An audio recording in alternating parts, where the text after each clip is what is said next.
ધારીમાં મામલતદાર અને આંગણવાડી સંચાલિકાઓ આમને સામને। આંગણવાડી સંચાલિકાઓ BLOની કામગીરી ધરાર સોંપાતા મામલો ઉગ્ર બન્યો। આંગણવાડી સંચાલિકાઓની મીટિંગમાં અધિકારીઓ દ્વારા ખખડાવવામાં આવતા 3 સંચાલિકાઓની તબિયત લથડી। આંગણવાડી સંચાલિકાઓનું કામનું ભારણ હોવાથી BLOની કામગીરીનો અસ્વીકાર કર્યો હોવાનું રટણ। ધારી મામલતદાર પર સંચાલિકા દ્વારા ગંભીર આક્ષેપો કરાયા। BLOની કામગીરી નહીં સ્વીકારો તો વોરંટ ઇસ્યુ કરવામાં આવશેના આક્ષેપો। 3 સંચાલિકાઓની તબિયત લથડતા ધારી સરકારી દવાખાને ખસેડાયા। સમગ્ર ઘટના મામલે મામલતદારનું મૌન।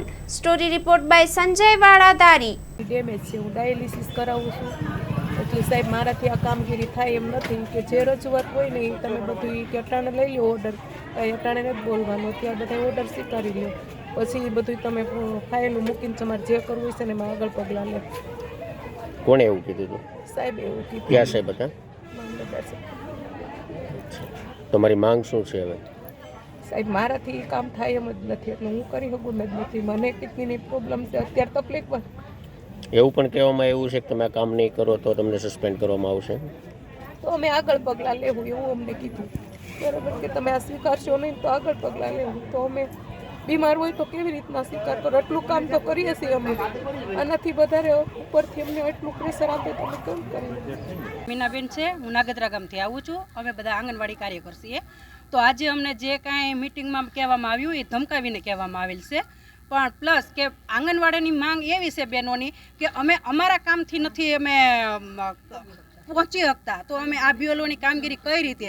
સાહેબનું એવું કહેવાનું છે કે તમારે રજાના દિવસે કામ કરવાનું, તો સાહેબ અમારે પણ નાના બાળકો છે, અમારે ઘર છે, તો પછી અમે રજાના દિવસે કઈ રીતે કરી શકીએ? અમારે અમારા નાના બાળકોને તો સાચવવા ને સાહેબ, કામગીરી કરવા।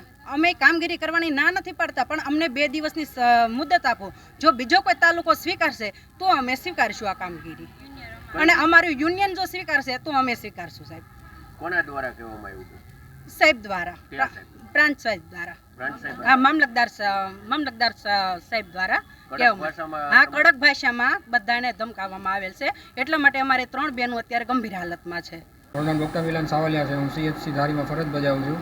આંગણવાડીના 3 બહેનો અહીં આવેલા હતા, જે પેનિક એટેક જેવું એને સ્થિતિ લાગતી હતી, તો અમે લોકોએ પ્રાથમિક સારવાર આપેલી છે, અને પ્રાથમિક સારવાર બાદ તેમાંથી 3 હતા જેમને એક બેન હતા એને કિડનીની ફેલ હતી, તો એનું BP વધારે હતું, તો એને BPની અમે પ્રાથમિક સારવાર આપીને એમને અમે કહ્યું છે કે જરૂર પડે તો અમરેલી જતા રહેજો। બીજા બેનને માનસિક બીમારી હતી, એમને સારવાર આપીને અમે અમરેલી જવાનું કીધેલું છે, અને એક બેન હતા એમને દવા આપીને સારું છે તો એમને અમે પછી રજા કરેલી છે।